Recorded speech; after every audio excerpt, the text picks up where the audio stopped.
Ai mezi arrin të mbaj vajzën pasi humbi punën, duke u përpjekur të ruaj rutinën në një botë që po shembet. Por gjithçka ndryshon kur ai gjen një grua misterioze, të lagur dhe të dëshpëruar, të fshehur në banjën e tij. Ajo që fillon si një akt dëmshurie zbulohet si një skandal miliarder dhe një sekret që mund të shkatërrojë një korporatë të tërë. Para se të dëgjoni këtë rrëfim të pabesueshëm, mos harroni të abonoheni në kanal për më shumë histori emocionuese. Në orën 6 të mëngjesit, ora e alarmit ra për herë të tretë. Marku hapi syt ngadalë, duke ndier peshën e një tjetër nate pa gjumë. Dhoma ishte zhytur në gjysmë hije, vetëm një fije drite hynte nga perdeja e vjetër. Ai shtriu krahun dhe fikur alarmin, duke marrë frym thellë para se të ngrihej. Edhe një ditë. Edhe një përpjekje për të ruajtur normalitetin mes kaosit që ishte bërë jeta e tij në muajt e fundit. Që kur kishte humbur punën si teknik i sistemeve të ndërtesave, gjërat kishin rënë shpejt. Paga e kujdestarit mezi mbulonte qiran e studios së vogël ku jetonte me vajzën e tij. Por ai nuk mund t'i lejonte vetes të dekurajohej. Olisia kishte nevojë për të. Vajza 6 vjeçare ishte gjithçka që i kishte mbetur pasi nëna e saj vendosi të ndiqte një tjetër rrugë, duke lënë babë e bi pas pa u kthyer. Marku u ngrit dhe eci zbathur mbi dyshemen e ftohtë deri në kuzhinën e vogël. Përgatiti një shishe qumësht me çokoladë, ashtu siç i pëlqente Olisias. Vajza zgjoi gjithmonë e uritur dhe ai sigurohej të ishte gati për ta pritur me një buzëqeshje dhe diçka të ngrohtë në duar. Ishte një premtim i heshtur që i kishte bërë vetes, sado e vështirë të ishte jeta, vajzës së tij nuk do t'i mungonte kur asgjë thelbësore. Sidomos dashuria. Me shishen gati, ai eci përgjatë korridorit të ngushtë drejt banjës. Duhej të bëhej gati para se Olisia të zgjohej. Por kur hapi derën, ngriu. Atje, përballë pasqyrës së thyer, ishte një grua.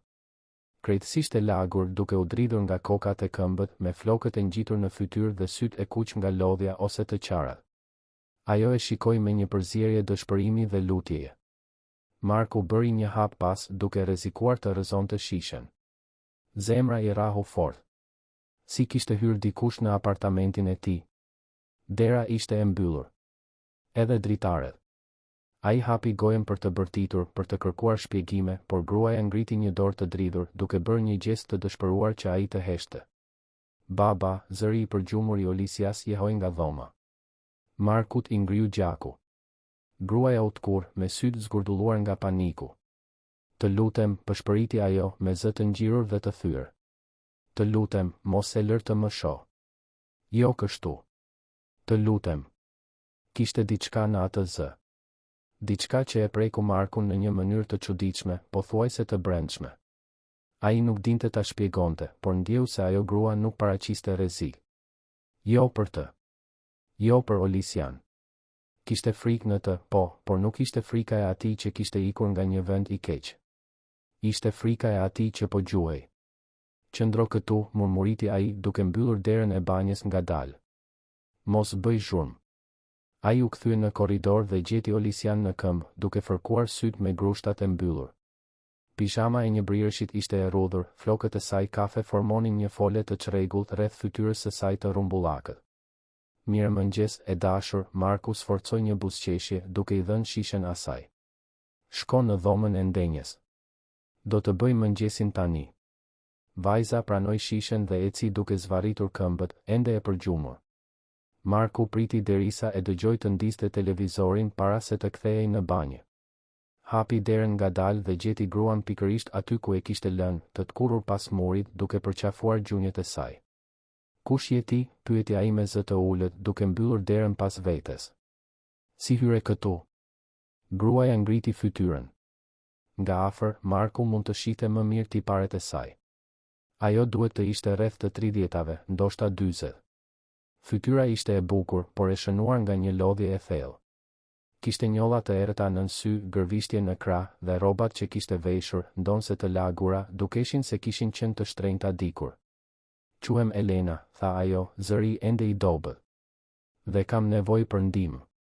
Marku kryqëzoi krahët, duke u përpjekur të ruante një farë autoriteti në situatë, ndonse nga brenda ishte krejtësisht i humbur. Si hyre këtu? Dera e pasme e ndërtesës, u përgjigj Elena, duke fshirë fytyrën me shpinën e dorës. Ishte e hapur. Unë ngjita shkallëve. Të dëgjova kur dole mbrëm. Të pash kur u ktheve. Prisja derisa të isha e sigurt që po flije. Shpjegimi e la edhe më të hutuar. Kjo është shkelje prone. Duhet të thëras policin. Të lutem, jo, Elena u lut, syt i mbusheshin me lodh. Të lutem. Nuk erdha këtu për të bërë keq. Unë thjesht nuk kisha ku të shkoja. Të njoha. Marku rudhi vetullat. Më njohe? Nga dyqani ushqimor, tha ajo, dhe diçka në tonin e saj bëri që një kujtim të shfaqej në mendjen e tij. Para 3 ditësh. Bleve një sanduiç dhe më ofrove gjysmën. Isha ulur jashtë. Ti ishe i sjellshëm. Kujtesa u kthye si një rrufe. Marku e mbante mend vagullisht atë natë. Po kthehej nga puna, i lodhur dhe i uritur. Kishte bler një sanduiç dhe, kur doli nga dyqani, pa një grua ulur në tokë, mbështetur pas murit. Ajo duke e humbur, e çorientuar. Ai nuk mendoi shumë. Thjesht e ndau sanduiçin në mes dhe i ofroi një pjesë. Gruaja e pranoi pa thënë asgjë dhe ai vazhdoi rrugën e tij. Ishe ti? Marku pyeti, i pabesueshëm. Por ti nuk ishe ti dukej. Në rrugë? Elena përfundoi, një trishtim i thellë i përshkoi fytyrën. Ishte pikërisht ajo që isha. Dhe ende jam. Vetëm se jo me zgjedhje. Marku tundi kokën, duke u përpjekur të përpunonte gjithçka. Ai duhej të çonte Olisian në shkollë në më pak se 1 orë. Duhej të shkonte në punë. Nuk kishte kohë për këtë. Por në të njëjtën kohë, diçka e pengonte të dëbonte thjesht atë grua. Duhet të largohesh, tha ai, por vendosmëria në zërin e tij tingëllonte më shumë si një përpjekje për të bindur veten se sa për ta bindur atë. Kam një vajzë. Nuk mundem. E di, Elena e ndërpreu. E pash. Ajo është e bukur. Dhe unë betohem se nuk erdha këtu për të sjellë probleme. Unë thjesht nuk dija ku të shkoja. Dhe kur ti ishe i sjellshëm me mua atë natë, ndjeva se ndoshta ti mund të kuptoje. Të kuptoj çfarë? Marku pyeti, i frustruar. Unë nuk di asgjë për ty, nuk e di pse je këtu. Nuk e di nga po ikën. Elena mori frym thellë dhe u ngrit ngadalë, duke u mbështetur në lavaman. Ajo ishte më e gjatë nga sa kishte imagjinuar Marku. Edhe e lagur dhe e lodhur, kishte një qëndrim në të, një dinitet që nuk përputhej me pamjen e dikujt pa shtëpi. Nuk kam qenë gjithmonë kështu, filloi ajo, zëri duke fituar pak më shumë forcë. Kisha një jetë. Një punë. Një shtëpi. Isha drejtore ekzekutive në një kompani të madhe. Fitoja mirë. Shumë mirë. Por zbulova gjëra që nuk duhej t'i kisha zbuluar. Dhe kur u përpoqja të bëja gjën e duhur, gjithçka u shkatërrua. Marku ndjeu një të dridhur t'i përshkonte shpinën. Çfarë zbulove? Elena hezitoi, duke kafshuar buzën e poshtme. Je i sigurt që do ta dish? Sepse sapo të ta them, do të jesh i përfshirë edhe ti. Jam tashmë i përfshirë, u përgjigj Marku, duke treguar nga ajo. Ti je në banjën time. Kështu që më mirë fillo të shpjegosh. Elena tundi kokën ngadalë. Gjithçka ishte aty, tha ajo. Në dokumente, në kontrata, në transfertat bankare. Kompani që nuk ekzistonin. Vlera që devijoheshin. Miliarda. Nuk ishte vetëm korrupsion. Ishte një skem gjigante e organizuar që përfshinte njerëz të fuqishëm. Dhe unë i pash të gjitha. Markut ju tha goja. Dhe ti e denoncove? U përpoqa, u përgjigj Elena, hidhërimi duke ngjyrosur çdo fjalë. Shkova te shefi im. Ai më tha ta harroja. Tha se nuk kuptoja si funksiononin gjërat. Por unë nuk mundesha. Kështu që shkova më lart. Dhe aty filloi gjithçka të rrëzohej. Baba, zëri i Olisias thiri nga dhoma e ndenjes. Do të vonohesh? Marku shikoi Elenën, pastaj derën. Truri i tij punonte me shpejtësi, duke u përpjekur të vendoste se çfarë të bënte. Kjo ishte çmenduri. Ai mezi e njihte atë grua. Ajo mund të gënjente. Mund të ishte e rrezikshme. Por kishte diçka në sytë e saj, një sinqeritet i dëshpëruar që e bënte të hezitonte. Qëndro këtu, tha ai më në fund. Mos dil nga banja. Do të përgatis mëngjesin dhe do të çoj vajzën time në shkollë. Kur të kthehem, do të flasim siç duhet. Elena tundi kokën, syt I mbusheshin me lot përsëri. Faleminderit, përshpëriti ajo. Ti nuk e di sa shumë do të thot kjo. Marku doli nga banja dhe mbylli derën pas vetes duke marrë frym thellë.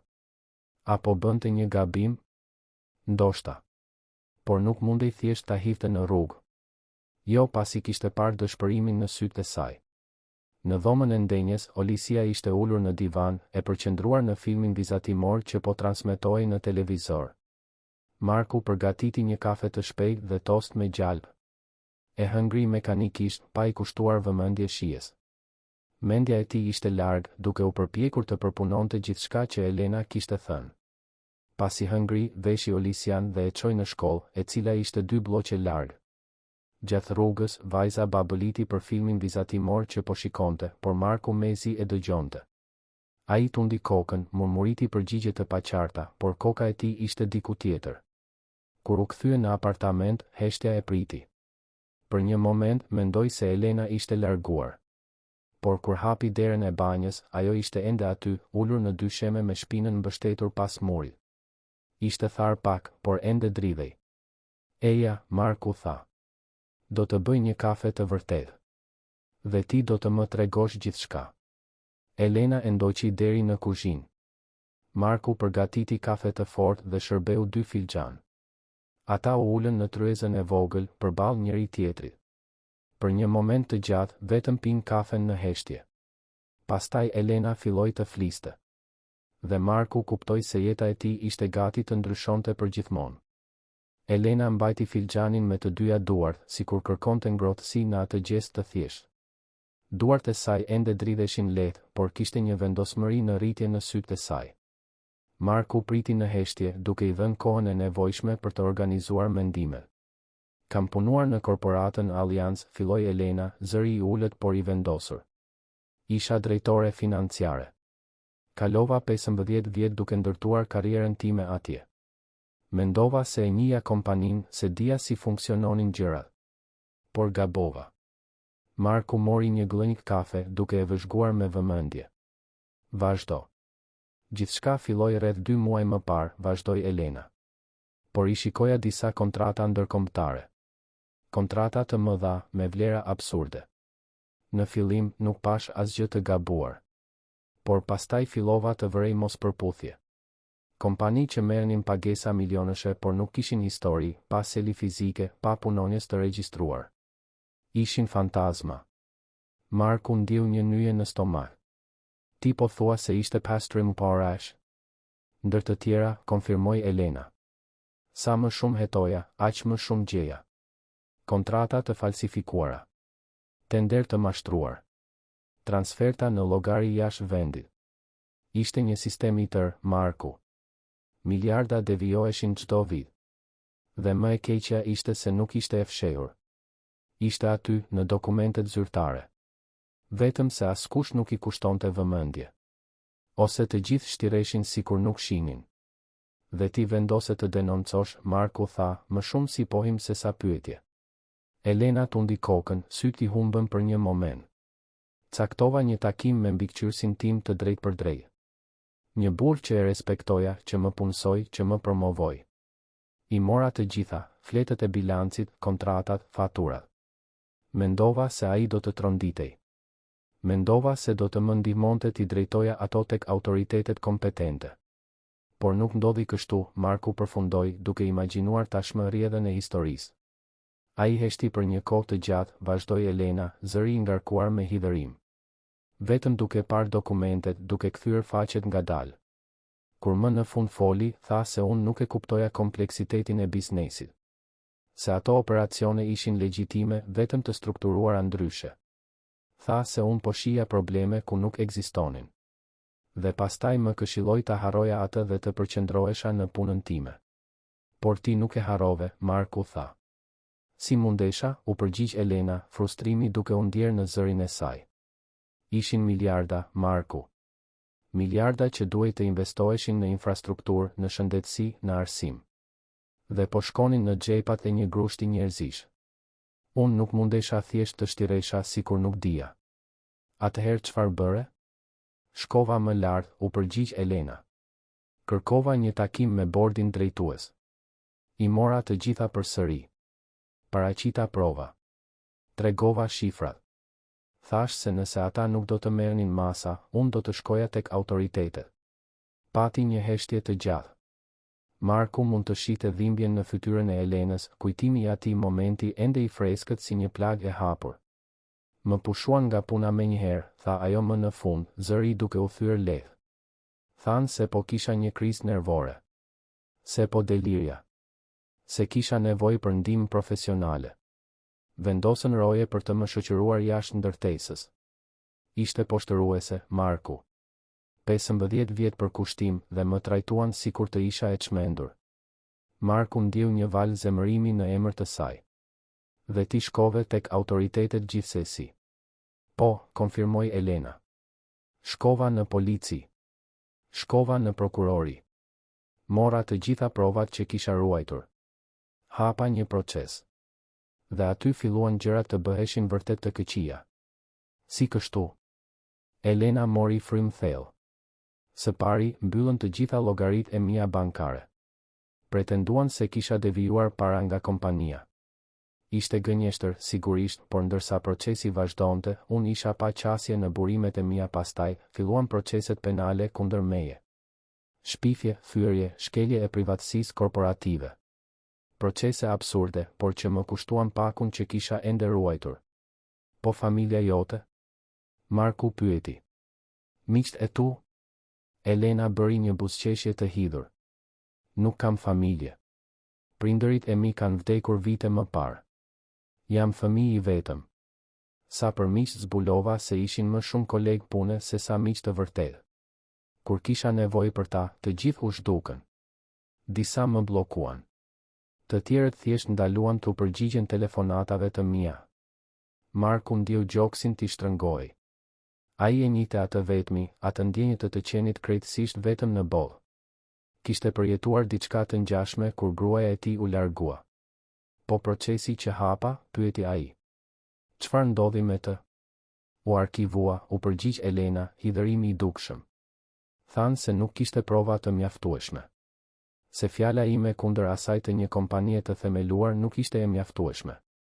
Dokumentet që paraqita u konsideruan të marra në mënyrë të paligjshme, pasi unë isha pushuar nga puna. Ishte një fars, Marku. Një fars e plotë. Por ti ende i ke provat, Marku tha, duke kujtuar atë që ajo kishte përmendur më parë. Elena tundi kokën dhe, për herë të parë, një shkëlqim shprese i kaloi fytyrën. I kam. Kur kuptova se gjërat po bëheshin të vështira, bëra kopje të gjithçkaje. I ruajta në disa vende. Por më e rëndësishmja është këtu. Ajo e çoi dorën te palltoja e lagur që ishte varur në karrigen pranë dhe, me kujdes, hapi astarin. Nga brenda, nxori një USB të vogël të vulosur në plastik. Gjithçka është këtu, tha ajo, duke mbajtur pajisjen sikur të ishte gjëja më e çmuar në bollë. Regjistrime takimesh. Kontrata origjinale. Ekstraktet bankare. Gjithçka. Është provë e mjaftueshme për të rrëzuar të gjithë kompaninë dhe për të arrestuar të gjithë të përfshirët. Marku shikoi USB-n, pastaj Elenën. Nëse i ke të gjitha këto, pse nuk i dorëzove në shtyp? Tek ndonjë gazetar investigativ? U përpoqa, u përgjigj Elena, duke e futur USB-n përsëri. Kontaktova 3 gazetar të ndryshëm. 2 refuzuan të preknin çështjen. Thanë se ishte shumë e rrezikshme. I treti pranoi të takohej me mua, por nuk u shfaq kurrë. Pastaj, zbulova se ai u transferua në një qytet tjetër pa pritur. Allianz ka shumë pushtet, Marku. Shumë para. Ata mund të heshtin çdo që duan. Dhe tani? Marku pyeti. Çfarë do të bësh? Elena e shikoi dhe për herë të parë Marku pa jo vetëm dëshpërim, por vendosmëri reale në sytë e saj. Nuk e di, pranoi ajo. Por e di se nuk mund të heq dorë. Këta njerëz nuk mund të vazhdojnë të bëjnë atë që bëjnë. Nuk bëhet fjalë vetëm për mua. Bëhet fjalë për të gjitha viktimat e tjera. Për gjithçka që u vodh. Për drejtësi. Marku heshti për një moment duke përthitur gjithçka që kishte dëgjuar. Një pjesë e tij donte të largohej, të mbronte Olisian, të qëndronte larg gjithë asaj rëmuje. Por një pjesë tjetër, një pjesë që ai nuk e dinte se ekzistonte, donte të ndihmonte. Donte të bënte gjën e duhur. Ti mund të qëndrosh, tha ai më në fund, i befasuar nga fjalët e tij. Për disa ditë. Derisa të kuptojmë se çfarë të bëjmë. Elena e shikoi, sytë i mbusheshin me lot përsëri. Seriozisht? Por ka kushte, shtoi Marku shpejt. Ti qëndron në divan. Nuk mund të dalësh gjatë ditës, është shumë rrezikshëm. Dhe kur vajza ime të jetë në shtëpi, ti duhet të jesh vetëm një shoqe që ka nevojë për ndihmë. Ajo nuk mund të di asgjë nga kjo. E kuptoj, Elena tha, duke fshirë lotët. Dhe unë premtoj, Marku. Nuk do të sjell probleme për ty dhe vajzën tënde. Betohem. Marku tundi kokën, ndonse nga brenda po dyshonte në shëndetin e tij mendor. Po strehonte një të arratisur. Një grua që ndiqej nga një korporatë e fuqishme. Një grua që mbante prova që mund të shkatëronin karriera dhe të ekspozonin miliarda në devijime. Ishte çmenduri. Çmenduri e plotë. Por kur shikoi Elenën, pa jo një kërcënim, por një person të thyrë që po përpiqej të bënte gjën e duhur në një botë që nuk shpërblente ndershmërinë. Dhe ndoshta, vetëm ndoshta, ai mund ta ndihmonte atë të gjente një zgjidhje. Bëj një dush, tha ai, duke u ngritur. Do të lë një peshqir dhe disa rroba të mia. Nuk do të shkojnë siç duhet, por është më mirë se ato rroba të lagura. Pastaj pusho. Duket sikur nuk ke fjetur prej ditësh. Faleminderit, Elena pëshpëriti. Vërtet, Marku. Faleminderit që më besove. Ai thjesht tundi kokën dhe doli nga kuzhina. Ndërsa ndante rroba të pastra dhe një peshqir, Marku pyeti veten se çfarë dreqin po bënte. Apo rrezikonte vajzën e tij? Apo ishte naiv? Por pastaj kujtoi shikimin e Elenës, sinqeritetin në zërin e saj, dëshpërimin e vërtetë. Dhe vendosi t'i besonte instinktit të tij. Më vonë, kur Elena doli nga dushi tashmë e veshur me rrobat e tij që i rrinin shumë të gjera, Marku përgatiti një vakt të thjeshtë. Oriz, fasule dhe vezë të skuqura. Hëngrën në heshtje, të dy të lodhur në mënyra të ndryshme. Kur mbaroi, Elena u mbështjell në batanien që Marku kishte lënë në divan dhe ra në gjumë pothuajse menjëherë. Marku e vëzhgoi për një moment, ende duke përpunuar gjithçka. Pastaj shkoi në dhomën e gjumit, ushtri në shtrat dhe shikoi tavanin, mendja i vlonte me mendime të çrregullta dhe shqetësime në rritje. A kishte bërë zgjedhjen e duhur? Nuk kishte përgjigje. Vetëm sigurinë se, nga ai moment, asgjë nuk do të ishte më si më parë. 3 ditët e ardhshme kaluan në një rutinë të çuditshme dhe të tensionuar. Marku zgjoi herët, përgatiste Olisian për shkollë, punonte në ndërtesën ku ishte kujdestar dhe kthehej në shtëpi për të gjetur Elenën pikërisht aty ku e kishte lënë. Ajo qëndronte diskrete, pothuajse e padukshme. Pastronte apartamentin, organizonte gjërat, përpiqej të ishte e dobishme pa qenë ndërhyrëse. Olisia, me kuriozitetin natyror të një fëmije 6 vjeçar, kishte pyetur për gruan në divan që në ditën e parë. Marku shpjegoi se Elena ishte një shoqe që po kalonte vështirësi dhe kishte nevojë për një vend për të qëndruar për disa ditë.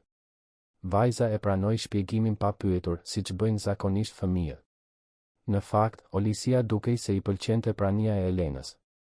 Gruaja kishte një sjellje të natyrshme të sjellshme me fëmijën, bisedonte me të për vizatime, e ndihmonte me detyrat e shtëpisë, i krehte flokët para shkollës.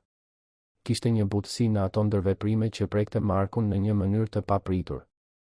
Në ditën e tretë, ndërsa Olisia flinte dhe ata ishin ulur në tryezën e kuzhinës pas darkës, Elena më në fund filloi të fliste për jetën e saj para se gjithçka të shkatërrohej. Gjithmonë kam dashur të kem një familje, tha ajo butë, duke shikuar dhomën ku flinte Olisia. Por i kushtova aq shumë kohë karrierës sa nuk gjeta kur personin e duhur. Ose ndoshta nuk i dhash kur kohë për ta gjetur. Dhe tani shikoj pas dhe shoh sa kohë kam humbur duke ndjekur gjëra që në fund nuk kanë rëndësi. Gjërat që kanë rëndësi janë këtu, Marku u përgjigj, duke bërë një gest që përfshinte apartamentin e vogël. Mund të mos duken shumë, por është reale. Është e ndershme. Elena buzëqeshi me trishtim. Ke të drejtë. Dhe vajza jote është me fat që ka një baba si ty, ajo mund të shohë se ti e do në çdo gjest, në çdo shikim. Marku ndjeu fytyrën t'i nxehej nga komplimenti.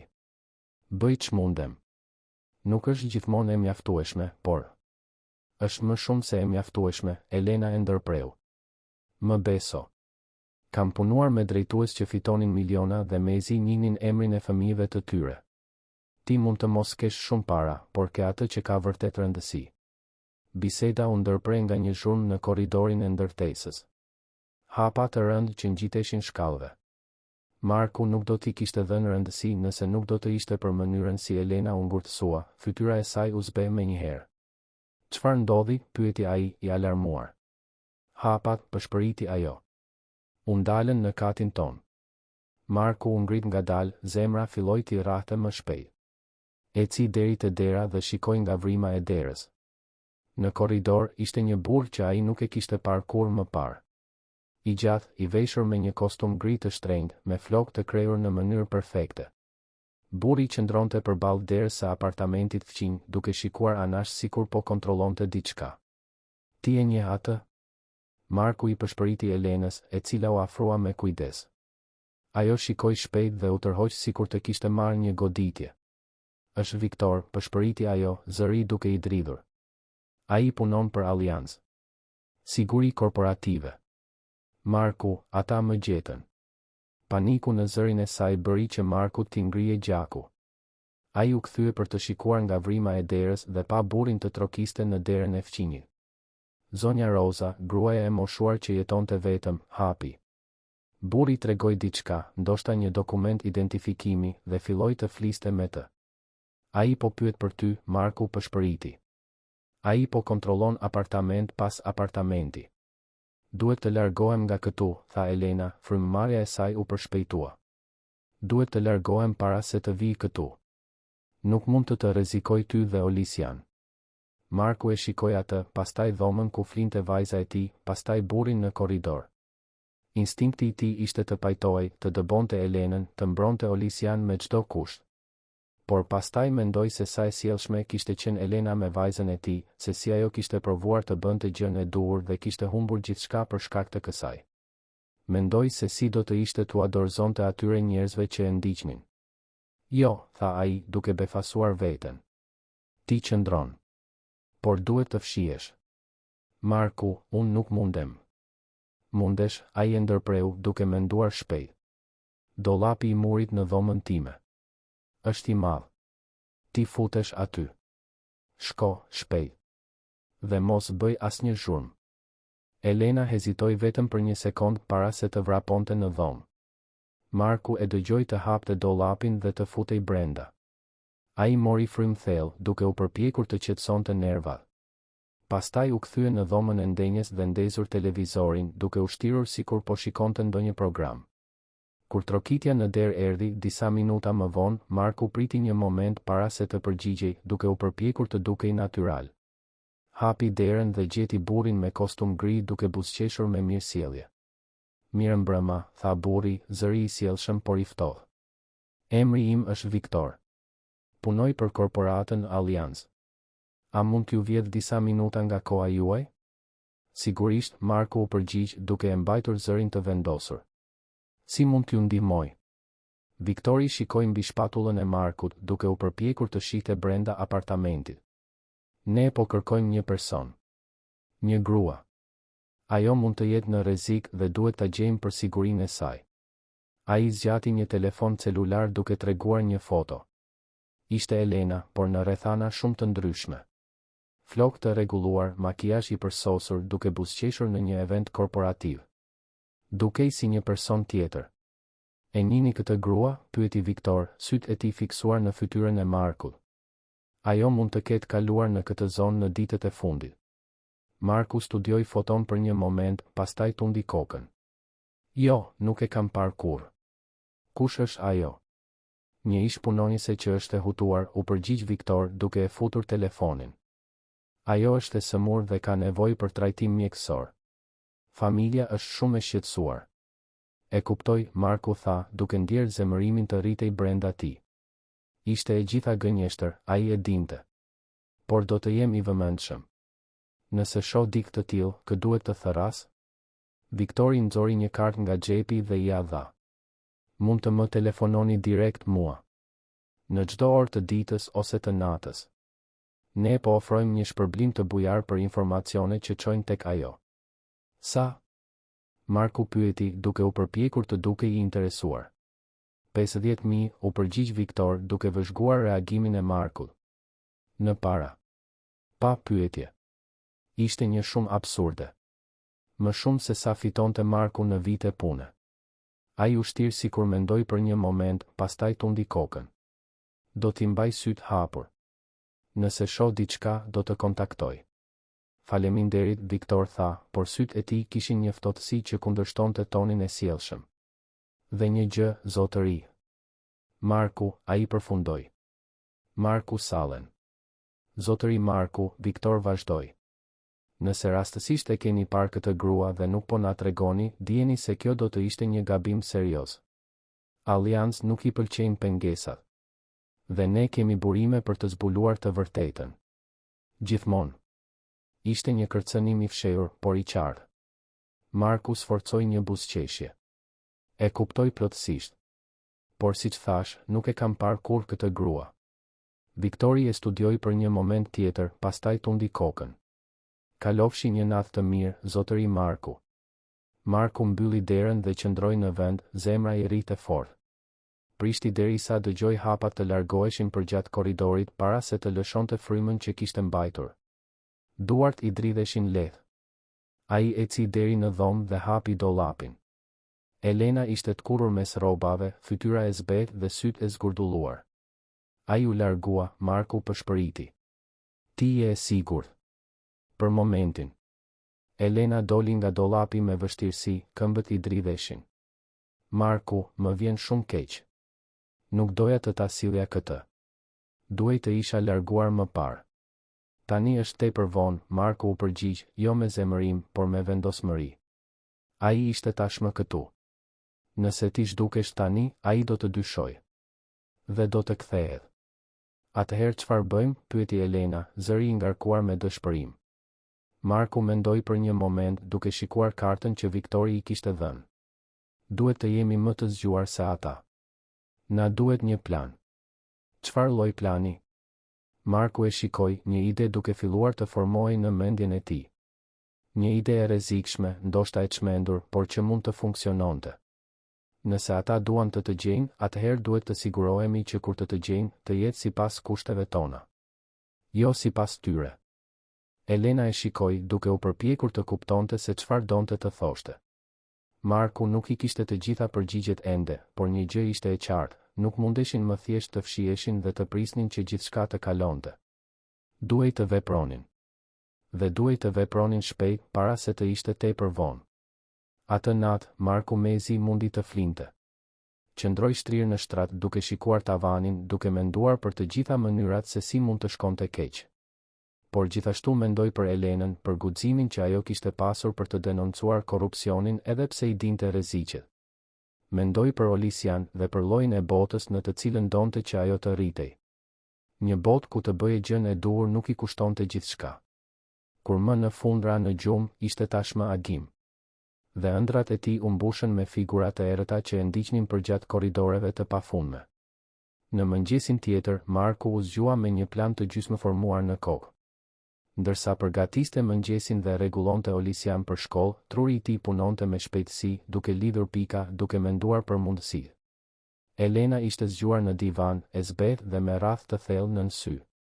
Ishte e qartë se edhe ajo nuk kishte fjetur mirë. Pasi la Olisian në shkollë, Marku u kthye shpejt në shtëpi. Elena e priste në tryezën e kuzhinës me një filxhan kafe të ftohtë në duar. Mendova diçka gjatë natës, Marku filloi duke u ulur përballë saj. Nëse autoritetet nuk të dëgjuan më parë dhe nëse shtypi ka frikë të prek çështjen, atëherë na duhet një qasje tjetër.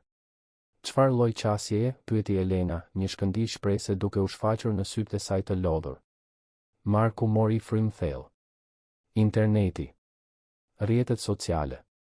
Nëse e vendosim gjithçka online, drejt për drejt që mira njerëz ta shohin në të njëjtën kohë, ata nuk do të mund ta mbulojnë. Nuk do të mund ta heshtin. Do të jetë tepër vonë. Elena heshti për një moment duke përpunuar idenë. Është e rrezikshme, tha ajo më në fund. Shumë e rrezikshme.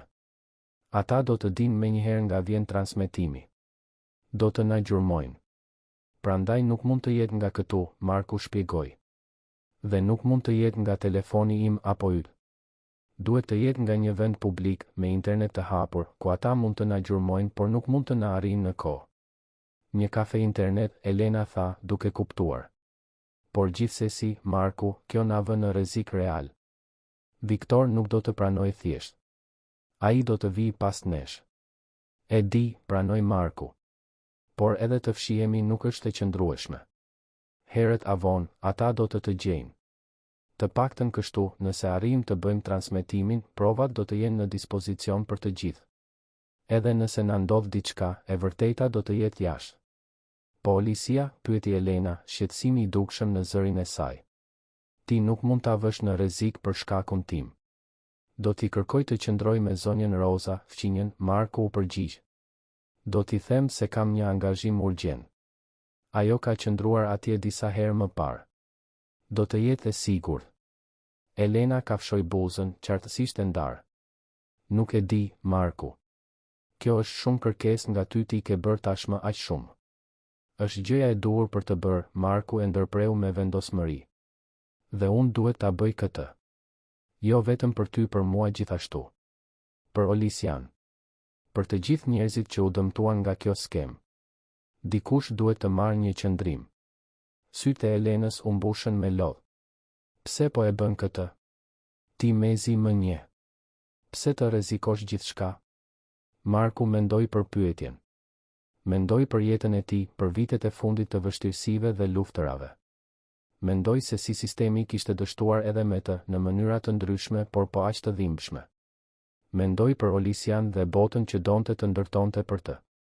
Sepse nëse nuk bëj asgjë, jam pjesë e problemit, u përgjigj ai thjesht. Dhe sepse ti nuk meriton ta kalosh këtë vetëm. Elena zgjati dorën mbi tryez dhe I mbajti dorën. Faleminderit, pëshpëriti ajo. Pavarësisht çfarë ndodh, faleminderit që më besove. Ata kaluan pjesën tjetër të mëngjesit duke planifikuar. Elena shpjegoi saktësisht çfarë ishte në USB dhe si duhej t'i paraqisnin informacionet. Marku sugjeroi të bënin transmetimin në orën e pikut të trafikut online, kur më shumë njerëz do të ishin të lidhur.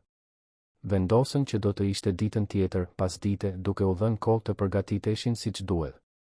Marku përdori njohuritë e tij si ish teknik sistemesh për të menduar për detajet praktike. Si të krijonte një llogari anonime për transmetimin.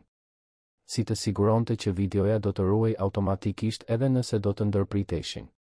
Si të shpërndante lidhjen shpejt për të siguruar shikime. Duhet të jemi të shpejt, shpjegoi ai. Të futemi, të konfigurojmë, të fillojmë transmetimin dhe të largohemi. 15 minuta maksimumi. Çdo gjë tjetër rrit rrezikun për t'u kapur. Dhe pastaj, pyeti Elena. Pas transmetimit, ku shkojmë? Marku kishte menduar edhe për këtë. Kam një mik, tha ai. Aron. Kemi punuar së bashku për vite. Ai u bë polic pasi unë u largova nga fusha teknike. Është një person I mirë. Mund t'i besojmë. Pas transmetimit do ta kërkojmë atë. Me provat tashmë publike, ai do të mund të na ndihmojë të kontaktojmë me njerëzit e duhur. Elena tundi kokën, duke u dukur më shpresëplot se në ditët e fundit. Mund të funksionoj, tha ajo. Mund të funksionoj vërtet. Atë pasdite, Marku shkoi në punë si gjithmonë, por mendja e tij ishte diku tjetër. Ndërsa pastronte korridoret dhe rregullonte probleme të vogla në ndërtesën ku punonte, ai rishikonte mendërisht çdo hap të planit. Ku ishin të metat? Çfarë mund të shkonte keq? Si mund t'i minimizonin rreziqet? Gjatë kthimit në shtëpi, ai vuri re diçka që I ngriu gjakun. Një makinë e zezë ishte parkuar në anën tjetër të rrugës, pikërisht përballë ndërtesës së tij. Dhe brenda, Marku mund të shihte siluetën e dikujt në timon. Duke pritur. Duke vëzhguar. Ai u detyrua të ruante qetësinë dhe hyri në ndërtesë normalisht, sikur të mos kishte vënë re asgjë. Por zemra I rrite fort ndërsa ngjitej shkallëve. Kur hyri në apartament, gjeti Elenën në dritare, duke parë nga perdet. E pe, pyeti ajo sapo ai mbylli derën. Makina e zezë, Marku konfirmoi. Sa kohë ka që është aty? Erdhi rreth mesditës, u përgjigj Elena. Shoferi nuk doli asnjëherë. Mendoj se po na vëzhgon. Marku eci deri te dritarja dhe shikoi diskretisht. Makina ishte ende aty, e palëvizshme. Ata e din që ti je këtu, tha ai. Ose të paktën dyshojnë. Atëherë duhet të largohemi, tha Elena, urgjenca në zërin e saj. Tani. Sonte. Marku tundi kokën. Jo. Nëse largohemi tani, do të na ndjekin. Dhe nuk do të kemi asnjë avantazh. Duhet të vazhdojmë me planin. Nesër, siç e planifikuam. Marku, shiko atë makinë, Elena këmbënguli. Ata po na vëzhgojnë. Si do të largohemi pa na vënë re? Marku mendoi për një moment, pastaj buzëqeshi. Nga pas. E njoh këtë ndërtesë më mirë se kushdo. Ka një dalje shërbimi që të çon direkt në rrugën e pasme. Ata mund të jenë duke vëzhguar pjesën e përparme, por nuk po vëzhgojnë të gjitha daljet. Po sikur të jenë? Atëherë improvizojmë, Marku u përgjigj, më i sigurt se sa ndjej në të vërtetë. Atë natë, Marku shkoi të merrte Olisian në shkollë si gjithmonë. Kur u kthyen, makina e zezë ishte ende aty. Elena ishte fshehur në dhomë, duke qëndruar larg dritareve. Olisia, pa e ditur asgjë, darkoi dhe pa filmat e saj vizatimor para se të flinte. Pasi vajza ra në gjumë, Marku dhe Elena u ulën në tryezën e kuzhinës edhe një herë. Folën me përshpëritje, duke planifikuar çdo detaj të arratisjes së ditës tjetër. Marku do të vizatonte një hartë të rrugëve, duke treguar rrugën që do të merrnin. Elena do të rishikonte dokumentet në USB edhe një herë, duke u siguruar se ishin të gjitha aty. Marku, Elena tha në një moment, zëri i saj serioz. Nëse diçka shkon keq nesër, nëse na kapin, dua që ti të dish se kjo nuk është faji yt. Ti po bën një gjë të pabesueshme. Një gjë të guximshme. Asgjë nuk do të shkoj keq, Marku u përgjigj, ndonse nuk ishte plotësisht i sigurt për këtë. Do t'ja dalim. Duhet t'ja dalim. Por nëse ndodh, Elena këmbënguli. Nëse më ndodh diçka, premto se do të kujdesesh për Olisian. Se do ta mbash të sigurt. Se do të vazhdosh të jesh babai i mrekullueshëm që je. Marku ndjeu një nyje në fy. Premtoj, tha ai. Por nuk do të arrij deri aty. Do ta kalojmë këtë së bashku. Ne të tre. Ti, unë dhe Olisia. Elena buzëqeshi, një lot i rëshiti në fytyrë. Kur filloi e gjithë kjo, nuk kisha më asgjë. Asnjë shpresë. Asnjë arsye për të vazhduar të luftoja. Por tani ju kam ju. Dhe kjo ndryshon gjithçka. Marku i mbajti dorën përmes tryezës. Ti nuk je vetëm, tha ai. Jo më. Ata qëndruan kështu për një moment, duart e ndërthurura, të bashkuar nga një qëllim i përbashkët dhe nga diçka më e thellë që asnjëri prej tyre nuk ishte gati ta emërtonte ende. Jashtë, makina e zezë vazhdonte vëzhgimin e saj të heshtur. Por brenda apartamentit të vogël, kishte shpresë. Kishte vendosmëri. Dhe kishte, për herë të parë pas shumë kohësh për të dy, ndjesinë e të qenit pjesë e diçkaje më të madhe se vetja. Kur më në fund shkuan të flinin, secili në vendin e tij, Marku qëndroi zgjuar duke dëgjuar zërat e natës. Trafikun e largët. Erën në dritare. Frymëmarrjen e butë të Olisias në dhomën ngjitur. Dhe, që vinin nga dhoma e ndenjes, lëvizjet e vogla të Elenës duke u përpjekur të gjente një pozicion të rehatshëm në divan. Nesër do të ishte dita. Për mirë apo për keq, ata do të merrnin një qëndrim. Dhe Marku vetëm shpresonte që kur të përfundonte gjithçka, ata do të ishin ende së bashku dhe të plotë. Dita zbardhi e vrenjtur, me kërcënim shiu. Marku u zgjua para alarmit, stomaku i trazuar nga nervozizmi. U ngrit në heshtje dhe gjeti Elenën tashmë të zgjuar në dhomën e ndenjes, ulur në divan me gjunjët e përqafuar pas kraharorit. Gati, pyeti ai me zë të ulët. Ajo tundi kokën, por Marku mund të shihte frikën në sytë e saj. Makina e zezë ishte ende aty, tha ai, më shumë si pohim se sa pyetje. Është ende, Elena konfirmoi. E pash kur u zgjova. Ka dikush tjetër në timon tani. Ata duhet të jenë duke bërë turne. Marku eci deri te dritarja dhe shikoi diskretisht. Vërtet, kishte një burr tjetër në makinë, më i ri, me syze dielli pavarësisht motit të vrenjtur. Ai mbante një telefon celular, ndoshta duke komunikuar me dikë. Do të vazhdojmë me planin, Marku tha, duke u kthyer nga Elena. Ele Olisian në shkollë, kthehem ta marr dhe e çoj te shtëpia e zonjës Roza. Pastaj dalim nga pas. Ata nuk mund të na ndjekin nëse nuk na shohin të dalim. Po sikur të na ndjekin gjithsesi.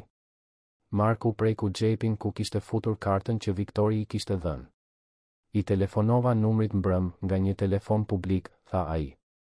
Lashe një mesazh anonim duke thënë se kisha parë gruan nga fotografia në tregun në anën tjetër të qytetit. Nëse ata bien në Grack, do të duhet të ndajnë burime. Elena e shikoi me admirim. Ti ke menduar për gjithçka. U përpoqa, Marku u përgjigj, ndonë se nuk ndihej aq I sigurt sa dukej. Por ende ka nevojë për fat. Mëngjesi kaloi ngadalë. Marku përgatiti Olisian, e çoi në shkollë, u kthye në apartament. Makina e zezë vazhdonte të ishte aty, një prani kërcënuese dhe konstante. Por kur Marku doli përsëri për të marrë vajzën, vuri re se ishte vetëm një burr që vëzhgonte tani. Ndoshta karemi kishte funksionuar pjesërisht. Në shkollë, Marku I shpjegoi Olisias se ajo do të kalonte pasditen me zonjën Roza, sepse ai dhe Elena kishin diçka të rëndësishme për të bërë. Vajza e pranoi pa u ankuar, ndonë se dukej e zhgënjur që nuk mund të kalonte kohën me Elenën. Kur la Olisian te fqinja, Marku ndjeu një therrje faji. Po sikur diçka të shkonte keq? Po sikur ai të mos kthehej? Por I largoi ato mendime. Duhej të besonte se do të shkonte mirë. Kthyer në apartament, gjeti Elenën gati. Ajo kishte veshur rrobat më të mira që Marku kishte, ende shumë të gjera, por të denja. Usbëja ishte e sigurt në xhepin e palltosë së saj. Sytë e saj tregonin vendosmëri të përzier me frikë. Është tani, Marku tha. Gati? Elena mori frym thellë. Gati. Ata dolën nga apartamenti dhe zbritën shkallët e shërbimit që të çonin në pjesën e pasme të ndërtesës. Marku njihte çdo shkallë, çdo kthes. Kishin punuar aty për muaj. Dera e pasme zhurmoi kur u hap dhe ai bëri një fytyrë me zhurmën, por nuk pati reagim nga jashtë. Rruga e pasme ishte bosh. Marku dhe Elena ecën shpejt duke qëndruar pranë ndërtesave, duke shmangur tërheqjen e vëmendjes. Në çdo cep, Marku kontrollonte nëse po ndiqeshin. Për momentin, asgjë. Kafe interneti ishte 20 minuta ecje. Ishte një vend I vogël dhe pak I fshehur, I frekuentuar kryesisht nga studentë. Marku e kishte zgjedhur specifikisht për këtë. Do të kishin privatësi relative dhe internet të shpejtë. Kur arritën, vendi ishte pothuajse bosh. Vetëm 2 adoleshentë duke luajtur videolojra në kompjuterat në fund dhe një punonjës I mërzitur pas banakut. Marku pagoi për një orë në një nga kompjuterat më të izoluar dhe ata u ulën së bashku. Elena futi USB-n me duar të dridhura. Marku konfiguroi llogarinë e transmetimit të drejtpërdrejtë që kishte krijuar natën e mëparshme duke përdorur një email të përkohshëm. Gjithçka ishte gati.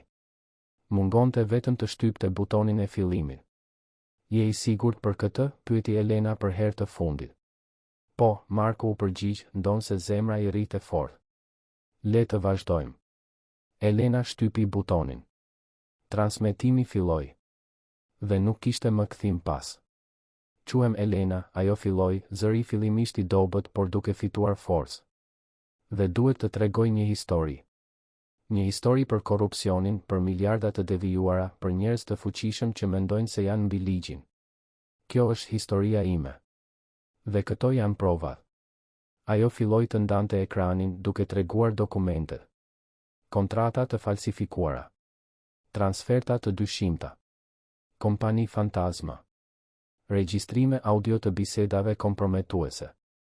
Gjithçka ishte aty, e ekspozuar për çdo që donte të shite. Marku monitoronte komentet dhe numrin e shikimeve.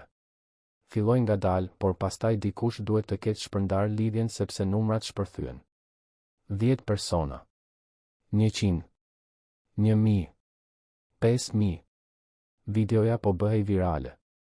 Elena foli për gati 10 minuta, duke shpjeguar çdo dokument, duke kontekstualizuar çdo provë.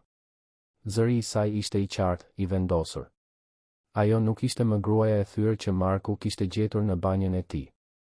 Ishte një grua që luftonte për drejtësi. Pastaj dera e kafe internetit u hap pa pritur. Marku ngriti sytë dhe ndiu gjakun t'i ngri. Ishte Viktor, i shoqëruar nga një burr tjetër po aq i madh dhe frikësues.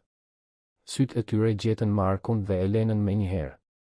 Duhet të shkojmë, Marku përshpëriti urgjentisht. Tani. Por Elena vazhdoi të fliste, duke shpejtuar ritmin, duke u përpjekur të mbulonte sa më shumë të ishte e mundur para se të ndërpriteshin. Marku pa Viktorin të përparonte drejt tyre dhe mori një vendim. U ngrit dhe u vendos mes Viktorit dhe Elenës, duke bllokuar rrugën. Largohu nga rruga, Viktor tha, zëri i ulët dhe kërcënues. Jo, Marku u përgjigj, zemra i rritë fort. Lëre atë të mbaroj. Ti nuk e di me kë po ngatërohesh, Viktor përparoi. Largohu nga rruga ose do të pendohesh. Por Marku nuk lëvizi. Pas ti, Elena vazhdonte të fliste, zëri i saj mbushur hapësirën, ndërsa numrat e shikimeve ngriheshin gjithnjë e më shumë. 15.000, 20.000, 30.000. Po funksiononte. E vërteta po ekspozoi. Viktori bëri një lëvizje për të anashkaluar Markun, por burri tjetër që e shoqëronte i mbajti krahun. Ka shumë njerëz që po shohin, përshpëriti ai, duke treguar nga ekrani.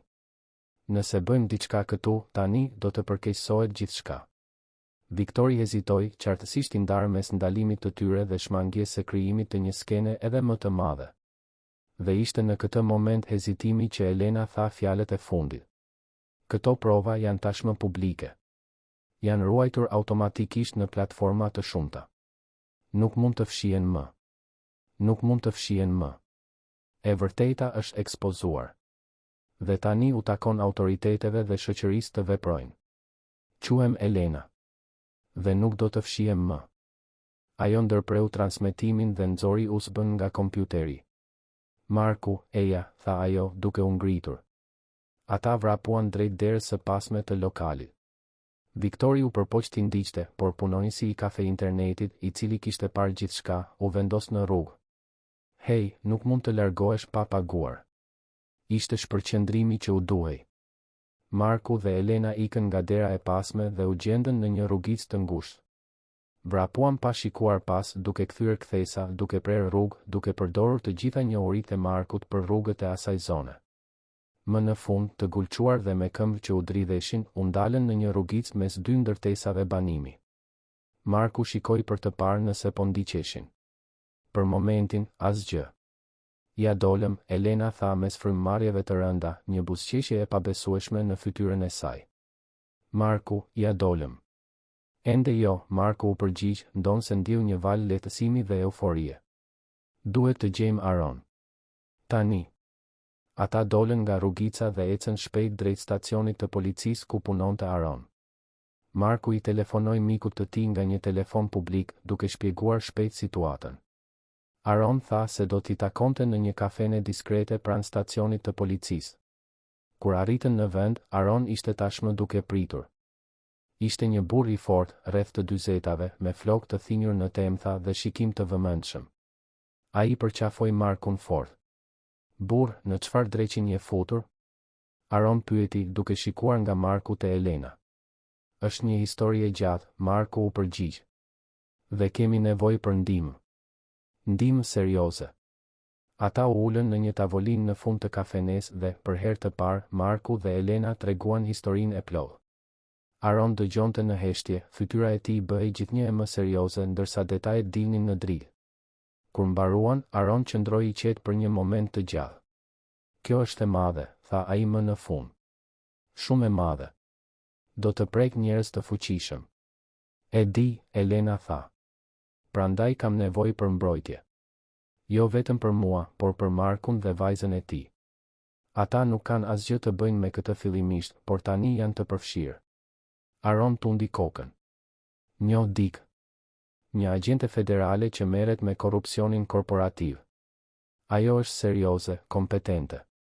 Nëse dikush mund të ndihmoj, ajo është. Do të bëj kontakt.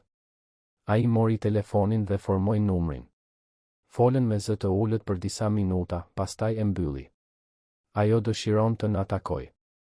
Sonte. Por duhet të jetë diskrete. Ku? Marku pyeti. Ka një hotel në periferi të Tiranës. I vogël, diskret. Ajo do të rezervoj një dhomë dhe do të na takoj atje. Mund të shkojmë me makinën time. Askush nuk do të dyshoj. Marku shikoi Elenën, e cila tundi kokën. Atëherë le të shkojmë, tha ai. Sa më shpejt, aq më mirë.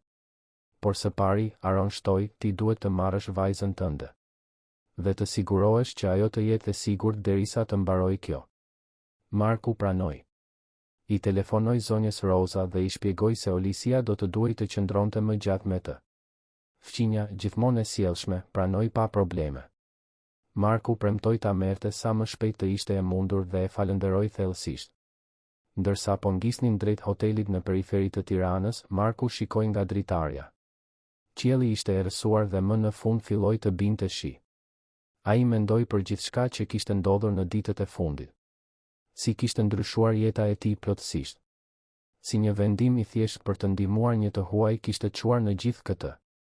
Pranë tij në sediljen e pasme, Elena gjithashtu shikonte nga dritarja. Por kur ndjeu shikimin e Markut, u kthye dhe i bëri një buzëqeshje të vogël. Një buzëqeshje e lodhur, por e sinqertë. Një buzëqeshje që thoshte pa fjalë se, pavarësisht gjithçkaje, ajo ishte mirënjohëse. Dhe se nuk ishte më vetëm në atë luftë.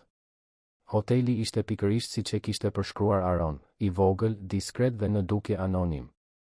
Ndodhej në rrugën që dilte nga Tirana, i rrethuar nga pemë dhe me pak objekte të tjera afër.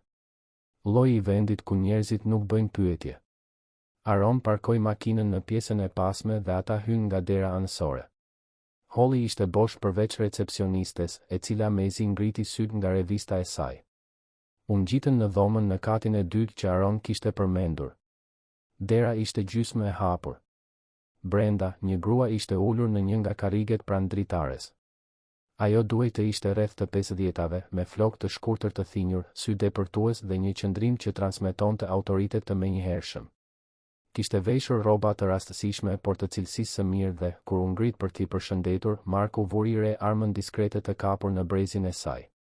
Agjente Fiona Carmin, ajo u prezantua, duke zgjatur dorën së pari Elenës, pastaj Markut. Krime korporative, Divizioni Federal. Aron më ka vënë në dijeni të situatës. Por dua të dëgjoj direkt nga ju. Ata u ulën dhe, edhe një herë, Elena tregoi historinë e saj.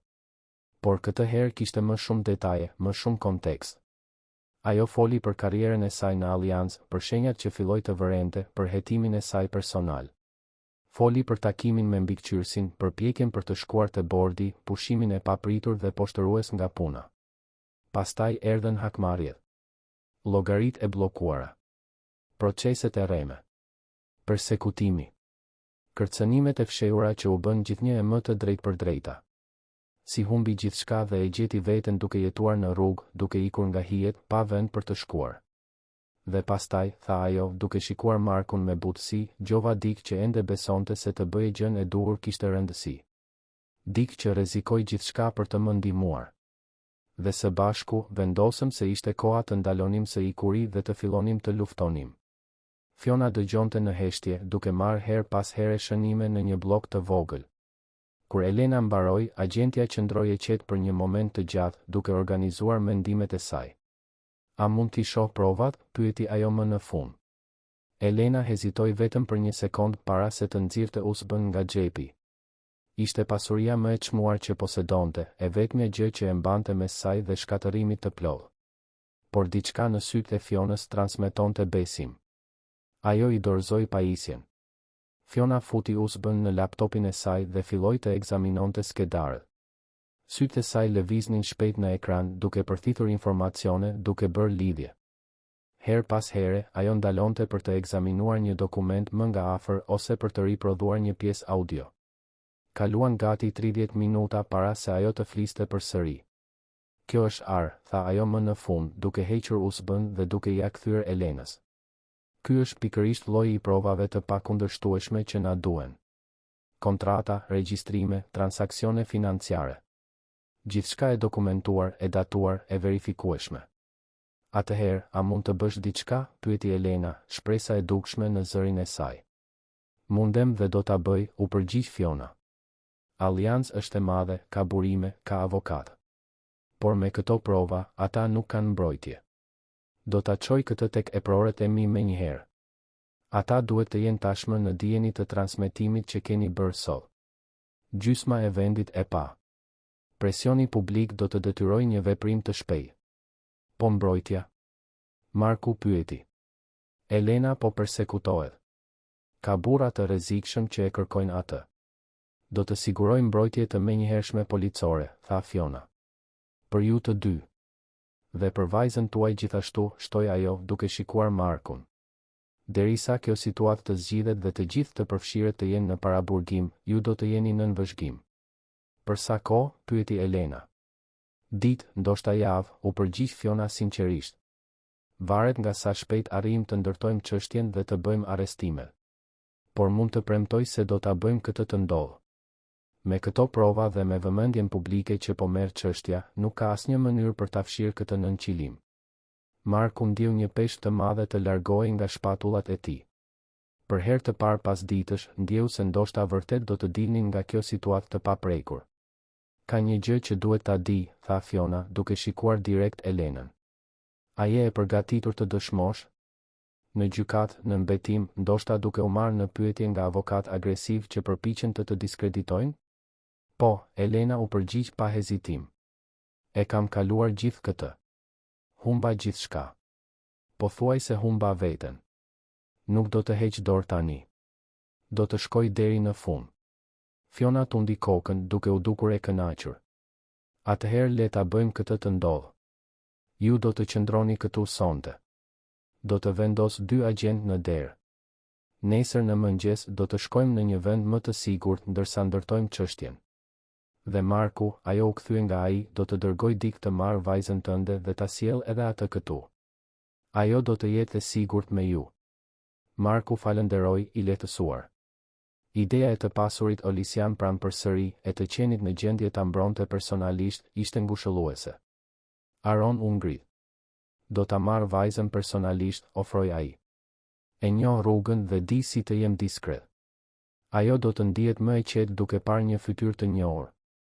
Faleminderit, Aron, Marku tha, duke shtrënguar dorën e mikut.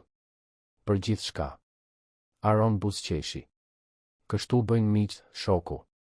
Përveç kësaj, shtoi ai me një shkëlqim në sy, kjo histori do të sjellë shumë bira falas kur të mbaroj gjithçka. Pasi Aron dhe Fiona u larguan, Marku dhe Elena mbetën vetëm në dhomë.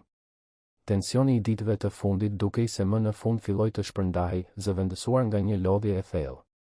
Marku u ul në buzë të shtratit duke vënë fytyrën mes duarve. Elena u ul pranë tij, e hezitueshme.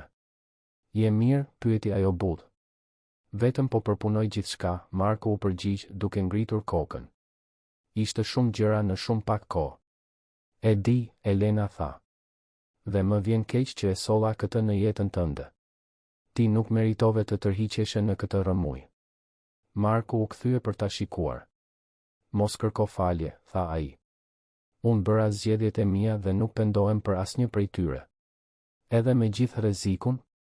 Edhe duke rrezikuar Olisian? Sidomos për shkak të kësaj, Marku u përgjigj. Dua që Olisia të rritet në një botë ku njerëzit ndihmojnë njëri tjetrin. Ku të bësh gjën e duhur nuk ndëshkohet. Ku drejtësia vërtet do të thotë diçka. Dhe e vetmja mënyrë për të krijuar këtë botë është duke qenë shembull i saj. Elena ndjeu sytë ti mbusheshin me lodh. Ti je një person i pabesueshëm, Marku. E di këtë? Ai bëri një buzëqeshje të vogël. Jam vetëm një kujdestar i papunë që po përpiqet të bëj më të mirën që mundem. Ti je shumë më shumë se kaq, Elena tha me bindje. Ti je i guximshëm. Bujar. I ndershëm. Ti ke vlera që shumë njerëz me shumë më shumë burime nuk i kanë. Pati një moment heshtje mes tyre. Një heshtje e ngarkuar me gjëra të pathëna, me ndjenja që po fillonin të lulëzonin mes kaosit. Elena, Marku filloi, i hezitueshëm. Kur të mbaroj gjithë kjo, çfarë do të bësh? Ajo mendoi për një moment. Sinqerisht, nuk e di. Do të duhet të rindërtoj jetën time nga e para. Ndoshta të kthehem në fushën financiare, por në një vend të ndershëm këtë herë. ndoshta të ndryshoj plotësisht karrierën. Por një gjë e di. Çfarë? Nuk dua t'ju humbas, tha ajo, zëri i saj i ngarkuar me emocion. Ty dhe Olisian. Ju jeni bërë të rëndësishëm për mua. Më të rëndësishëm nga sa mendoja se ishte e mundur në kaq pak kohë. Marku ndjeu zemrën t'i rrahte më shpejt. Edhe ti e bërë e rëndësishme për ne, pranoi ai. Olisia pyet për ty gjithë kohës. Dhe unë nuk mund ta imagjinoj jetën time pa ty tani. Elena i mbajti dorën duke ndërthurur gishtat e tyre. Atëherë nuk duhet ta imagjinosh, përshpëriti ajo. Ata qëndruan kështu për një moment të gjatë, duart e ndërthurura, duke parë njëri tjetrin. Kishte aq shumë që donin të thoshin, por fjalët dukeshin të papërshtatshme. Pastaj, në vend që të fliste, Elena u përkul dhe mbështeti kokën në shpatullën e Markut. Ai i hodhi krahun rreth saj, duke e tërhequr pranë. Aty, në atë dhomë hoteli anonime, pas ditësh frike dhe ikjeje, ata më në fund gjetën një moment paqeje. Një moment ku mund të ishin thjesht dy njerëz të lodhur, duke u mbështetur te njëri tjetri, duke gjetur ngushëllim në praninë e njëri tjetrit. Disa orë më vonë, Aron u kthye me Olisian. Vajza vrapoi në krahët e Markut sapo hyri në dhomë, pastaj u kthye dhe përqafoi Elenën me të njëjtin entuziazëm. Ishte e qartë se ajo i kishte munguar të dyve. Fiona gjithashtu u kthye, duke sjellë lajme. Transmetimi kishte shkaktuar një ndikim më të madh se sa prisnin. Hashtagu i lidhur me çështjen ishte ndër temat më të komentuara në rrjetet sociale. Politikanët po flisnin. Gazetarët po hetonin. Presioni mbi Aliancë ishte i jashtëzakonshëm. Nesër fillojmë zyrtarisht operacionin, njoftoi Fiona. Do të arrestojmë të gjithë të përfshirët. Do të jetë i koordinuar, i njëkohshëm. Ata nuk do të kenë shans të shkatërrojnë prova ose të ikin. Atë natë, të tre qëndruan së bashku në dhomë. Olisia flinte në shtrat mes Markut dhe Elenës, ndërsa të rriturit bisedonin me zë të ulët për planet e së ardhmes. Plane që, për herë të parë, përfshinin shpresë reale. Marku shikoi Elenën duke fjetur në karrigen pranë shtratit, e lodhur por më në fund në paqe. Shikoi Olisian duke fjetur qetësisht, e sigurt dhe e mbrojtur. Dhe ndjeu mirënjohje që kishte bërë zgjedhjet që bëri. Që kishte hapur derën e tij. Që kishte besuar. Që kishte luftuar. Nesër do të ishte një ditë e re. Dhe, me fat, do të ishte fillimi i diçkaje më të mirë për të gjithë ata. 3 javë kaluan që nga ajo natë në hotel. 3 javë që ju dukën njëkohësisht një amshim dhe një çast. Operacioni i agjentes Fiona u ekzekutua me saktësi kirurgjikale. Në mëngjesin pas takimit në hotel, më shumë se 20 urdhër arreste u ekzekutuan njëkohësisht. Ish shefi i Elenës u arrestua në vilën e tij luksoze. Antarët e bordit drejtues u nxorën nga shtëpitë e tyre ende me pijama. Edhe Viktor, burri që i kishte ndjekur, u arrestua duke u përpjekur të largohej nga vendi. Lajmet dominuan të gjitha kanalet. Korporata Aliancë, një nga konglomeratet më të mëdha në vend, po shkatërrohej. Devijimet arrinin në më shumë se 5 miliardë. Para që duhej të kishin shkuar për infrastrukturë, spitale, shkolla. Para të vjedhura nga taksat, nga tenderat, nga kontratat publike. Dhe Elena ishte heroina që kishte ekspozuar gjithçka. Por Elena nuk ndihej si heroina. Ajo ndihej e lodhur, e lehtësuar dhe, çuditërisht, bosh. Pas kaq shumë kohësh luftë, pas kaq shumë energjie të shpenzuar vetëm për të mbijetuar, tani që gjithçka kishte përfunduar, ajo nuk dinte mirë çfarë të bënte me veten. Gjatë këtyre 3 javëve, ajo, Marku dhe Olisia qëndruan në mbrojtje në një shtëpi të sigurt të siguruar nga qeveria. Ishte një vend i rehatshëm në një lagje të qetë të Tiranës, me agent diskret që vëzhgonin hyrjen. Aty, larg vëmendjes dhe kërcënimeve, ata kishin krijuar një rutinë çuditërisht shtëpiake. Marku gatuante. Elena ndihmonte Olisian me detyrat e shtëpisë. Ata shikonin filma së bashku në mbrëmje. Luanin lojra tavoline. Bisedonin me orë pasi Olisia flinte. Ishin si një familje. Një familje e formuar në rrethanat më të pamundura, por gjithsesi një familje. Në ditën e 10, avokati i Elenës u shfaq me lajme. Llogaritë e saj ishin zhbllokuar. Të gjitha proceset kundër saj u hoqën. Dhe kishte më shumë, Aliancë po ofronte një marrëveshje thelbësore për të shmangur që ajo t'i padiste për dëme morale dhe materiale. Ishin miliona. Para të mjaftueshme që ajo të mos kishte nevojë të punonte më kurrë nëse nuk do të donte. Elena shikoi dokumentin që avokati kishte sjell, numrin me aq shumë zero sa duke jo real. Duhej të ndihej fitimtare. Duhej të festonte. Por gjithçka që ndjente ishte një boshllëk i çuditshëm. Pranoje, Marku e inkurajoi atë natë, ndërsa diskutonin çështjen. Ti e meriton. Pas gjithçkaje që kalove, meriton të kompensohesh. Por Elena thjesht tundi kokën. Nuk bëhet fjalë për parat, tha ajo. Nuk ka qenë kurrë. Bëhej fjalë për të bërë gjën e duhur. Bëhej fjalë për drejtësi. Mund të kesh të dyja, Marku argumentoi butësisht. Mund të pranosh kompensimin dhe prapë të kesh bërë gjën e duhur. Një gjë nuk anulon tjetrën. Elena më në fund pranoi dhe nënshkroi letrat. Por kur parat u depozituan në llogarinë e saj, ajo u ndje çuditërisht e shkëputur nga ato. Ishte sikur ato numra nuk kishin asnjë kuptim real. Jo kur krahasoheshin me gjërat që kishin vërtet rëndësi. Në javën e tretë, agjentja Fiona erdhi t'i vizitonte me më shumë lajme.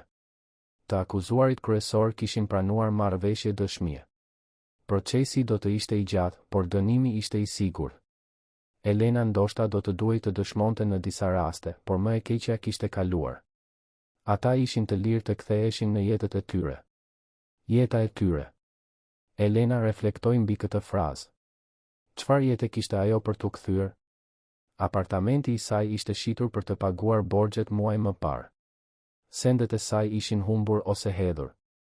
Nuk kishte punë, nuk kishte shtëpi, nuk kishte asgjë përveç një llogarie bankare të mbushur dhe një ndjesje të thellë zhvendosjeje. Marku gjithashtu duke i shqetësuar. Ai kishte telefonuar ish punëdhënësin e tij dhe kishte zbuluar se pozicioni i tij si kujdestar ishte zënë. Do të duhej të kërkonte një punë tjetër. Vendon se nuk e pranonte me zë të lartë, ideja e kthimit në atë apartament të vogël, e rifillimit të rutinës së vjetër, i dukej e gabuar tani. Sikur diçka thelbësore kishte ndryshuar dhe nuk kishte më kthim pas. Ishte Olisia, me mençurinë e pavetëdijshme të fëmijëve, ajo që shprehu atë që të dy po ndjenin. Pse Elena nuk mund të jetojë me ne, pyeti ajo një natë gjatë darkës, me thjeshtësinë e drejtë për drejtë të një fëmije 6 vjeçar. Më pëlqen kur ajo është këtu.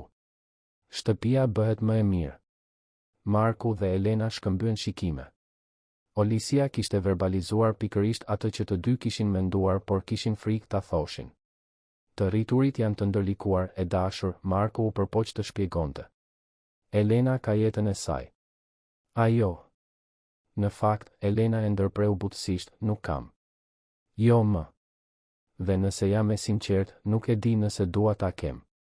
Jo jetën që kisha më parë. Pati një heshtje të rëndë. Olisia vazhdoi të hante, pa e ditur tensionin mes të rriturve. Çfarë dëshiron? Marku pyeti më në fund, zëri i tij i ulët. Elena e shikoi atë, pastaj Olisian, pastaj përreth shtëpisë që kishin ndarë në javët e fundit. Kjo, tha ajo thjesht. Dua këtë. Ju. Një familje. Një shtëpi të vërtet, jo vetëm një vend për të fjetur. Dua të jem pjesë e jetës suaj, nëse më lejoni. Marku ndjeu gjoksin t'i shtrëngoi nga emocioni. Ti je tashmë pjesë, tha ai. Olisia të do dhe unë edhe unë. Fjalët mbetën të pezullta në ajër. Ishte hera e parë që ndonjëri prej tyre pranonte me zë të lartë atë që po rritej mes tyre. Nuk ishte më vetëm mirënjohje apo rrethan. Ishte diçka reale. Diçka e thellë. Edhe unë të dua, Elena përshpëriti, syt i shkëlqenin me lodh. Ju dua të dyve. Dhe e di që mund të duket shumë shpejt, shumë e çmendur, por ndonjëherë gjërat më të mira në jetë ndodhin kështu, Marku përfundoi, duke i mbajtur dorën mbi tryezë. Të papritura. Kundër të gjitha gjasave. Dhe plotësisht të duhura. Disa ditë më vonë, kur mbrojtja policore u ndërprer zyrtarisht, ata duhej të merrnin vendime praktike. Elena mund të blinte çdo shtëpi që dëshironte tani. Diçka të madhe dhe luksoze në një lagje të pasur.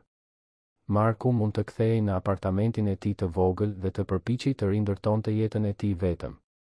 Mund të ndiqnin rrugë të ndryshme, secili duke rifilluar udhëtimin e tij. Por ideja e ndarjes, qoftë edhe përkohësisht, dukej e gabuar. E padurueshme. Gjatë ditëve të mbrojtjes, ata ishin bërë më shumë se aleat në një luftë. Ishin bërë partner jete. Marku dinte si Elena pinte kafen, gjithmonë me një lugë sheqer më shumë nga sa pranonte.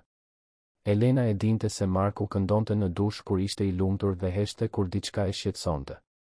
Olisia kishte krijuar rutina me të dy, si të lexonte me Elenën para gjumit dhe të luante videolojra me Markun në fundjavë. Ishte një dinamik që funksiononte, që dukej natyrale. Dhe asnjëri prej tyre nuk donte ta humbiste. Ose ata mund të bënin diçka krejtësisht ndryshe. Ishte Elena ajo që sugjeroi së pari. Po sikur të fillojmë nga e para. Së bashku. Një shtëpi e re për një familje të re. Asgjë ekstravagante. Vetëm një vend që të jetë i uni. Marku pranoi pa hezitim. Dhe kështu, në javën e 4 pas operacionit, ata u zhvendosën në një shtëpi modeste në një lagje të qetë të Tiranës. Kishte 3 dhoma gjumi, një obor të vogël dhe ishte afër një shkolle të mirë për Olisian. Elena pagoi në dorë, por këmbënguli që emri i Markut të ishte gjithashtu në aktin e pronësisë. Ne jemi një ekip tani, shpjegoi ajo. Çfarë është e imja është e jona. Lëvizja ishte kaotike dhe e gëzueshme. Olisia zgjodhi ngjyrën për dhomën e saj, një vjollcë të gjallë që e bënte Markun të bënte fytyra, por që Elena e miratoi me entuziazëm. Marku montoi mobiljet ndërsa Elena shpaketonte kutitë. Dhe ngadalë, ditë pas dite, shtëpia u shndërrua në një shtëpi. Elena nuk u kthye në punë menjëherë. Vendosi të merrte kohë për veten e saj, diçka që nuk e kishte bërë kurrë në jetën e saj të rritur. Ajo u bë vullnetare në një organizatë që ndihmonte njerëzit në rrugë, duke gjetur një mënyrë për të kthyer komunitetit që e kishte mirëpritur në momentin e saj më të vështirë. Ajo gjithashtu filloi të jepte leksione mbi etikën korporative dhe rëndësinë e denoncimit të parregullsive. Marku gjeti punë si mbikëqyrës mirëmbajtjeje në një kompleks zyrash. Paga ishte më e mirë se ajo e kujdestarit dhe i lejonte të kishte më shumë kohë me familjen. Ai gjithashtu filloi të studionte në mbrëmje, duke rifilluar formimin e tij teknik që kishte braktisur vite më parë. Dhe Olisia lulëzoi. Me një strukturë familjare të qëndrueshme, me 2 figura prindërore të pranishme dhe të vëmendshme, ajo u bë më e sigurt, më e lumtur. Notat e saj u përmirësuan. Ajo bëri miq të rinj. Dhe sa herë që dikush pyeste për familjen e saj, ajo fliste me krenari për baban e saj dhe për Elenën, të cilën e thërriste me dashuri tezja, ndonse të gjithë e dinin se ishte shumë më tepër se kaq. 6 muaj pas arrestimit të drejtuesve të Alliancë, në një mbrëmje të ngrohtë vere, Marku dhe Elena ishin ulur në obor pasi Olisia kishte fjetur. Qielli ishte i kthjellët, i mbushur me yje. Ata pinin verë të lirë dhe bisedonin për gjithçka dhe asgjë. E di, Elena tha pa pritur, duke lënë librin anash. Ndonjëherë ende më duket si një ëndër. E gjithë kjo. Sikur do të zgjohem dhe do të zbuloj se jam ende vetëm, duke ikur, pa shpresë. Marku la skarën dhe ju afrua. Kjo është reale, tha ai, duke i marrë dorën. Ti je këtu. Unë jam këtu. Olisia është këtu. Dhe ne do të qëndrojmë këtu. Së bashku. E di, Elena buzëqeshi. Dhe prandaj zgjohem mirënjohëse çdo ditë. Që ju gjeta. Që pata guximin të kërkoja ndihmë atë natë. Që ti pate mirësinë të hape derën tënde për një të huaj të dëshpëruar. Ti nuk ishe një e huaj, Marku tha. As atë natë. Kishte diçka tek ti që nga momenti i parë. Një dritë që refuzonte të shuhej, sado të përpiqeshin ta mbytnin. Dhe unë e pash atë dritë. Dhe doja ta mbroja. Dhe ti e mbrojte, Elena tha but. Ti më shpëtove, Marku. Në të gjitha mënyrat e mundshme. Ne shpëtuam njëri tjetrin, ai korrigjoi. Sepse edhe ti më shpëtove. Më tregove se ja vlen të luftosh për atë që është e drejtë. Më tregove se çfarë është dashuria e vërtetë. Më dhe një familje të plotë.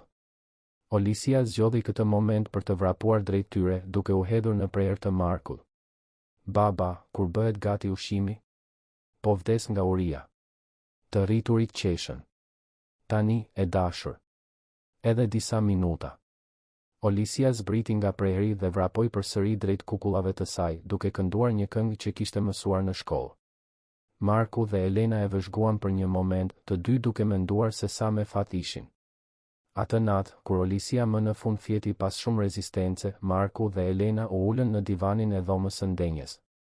Televizori ishte i ndezur, por asnjëri prej tyre nuk i kushtonte vëmendje. Ishin shumë të zënë duke qenë thjesht së bashku, duke shijuar paqen dhe rehatin e pranisë së njëri tjetrit. E di çfarë kuptova? Elena tha me mendim. Unë e matja jetën time me arritjet profesionale. Promovime. Paga. Tituj. Por tani e mat me momente si ky. Darka familjare. Të qeshurat e Olisias. Ti duke më mbajtur dorën. Dhe kuptoj se humba aq shumë kohë duke ndjekur gjëra që nuk kishin rëndësi. Por ato përvoja të sollën deri këtu, Marku theksoi. Nëse nuk do të kishe punuar në atë kompani, nuk do të kishe zbuluar korrupsionin. Nëse nuk do të kishe zbuluar, nuk do të kishe ikur. Nëse nuk do të kishe ikur, nuk do të kishe trokitur kur në derën time. Kështu që ndoshta gjithçka ishte e nevojshme për të na sjellë deri në këtë moment. Elena mori parasysh fjalët e tij. Ndoshta ke të drejtë. Ndoshta gjithçka që kalova, gjithë vuajtja, gjithë humbja, ishte çmimi që duhej të paguaja për të gjetur lumturinë e vërtetë. Dhe nëse ky ishte çmimi, ia vlente çdo sekondë. Ata u përqafuan dhe në atë përqafim ishte përmbajtur gjithë udhëtimi që kishin bërë së bashku. Nga mosbesimi te besimi. Nga frika te guximi. Nga vetmia te dashuria. Ishte një histori e pamundshme, por ishte e tyre. Dhe ishte reale. Dhe kështu, në një shtëpi modeste në Tiranë, një familje vazhdoi jetën e saj. Një familje e formuar jo nga gjaku apo konvencioni, por nga zgjedhja. Nga dashuria. Nga guximi. Një familje që provonte se ndonjëherë, në vendet më të papritura dhe në momentet më të errëta, gjejmë pikërisht atë që na duhej. Dhe zbulojmë se shtëpia nuk është një vend. Janë njerëzit që zgjedhim të duam. Është dora që ndjekim kur gjithçka duket e humbur. Është zemra që rre në sinkroni me tonën. Është kjo. Dhe gjithmonë do të jetë. Fundi i historisë. Të dashur dëgjues, shpresojmë që historia e Markut, Elenës dhe Olisias t'i ketë prekur zemrat tuaja, po aq sa preku tonat kur e treguam. Ky udhëtim i guximit, dashurisë dhe shpëtimit na kujton se të bësh gjën e duhur, edhe kur duket e pamundur, ja vlen gjithmonë. Nëse kjo narrativ ju emocionoi, mos harroni të abonoheni në kanalin ton për më shumë histori që eksplorojnë thellësinë dhe kompleksitetin e jetës njerëzore. Lëreni pëlqimin tuaj nëse besoni se mirësia ende ekziston në botë dhe na tregoni në komente cili ishte momenti që ju la më shumë përshtypje në këtë histori. Ndajeni me dikë që ka nevojë të besoj se fundet e lumtura janë të mundshme. Çdo ditë sjellim rrëfime unike që do t'ju bëjnë të reflektoni, të emocionoheni dhe të besoni në forcën e dashurisë dhe të familjes. Deri në historinë tjetër.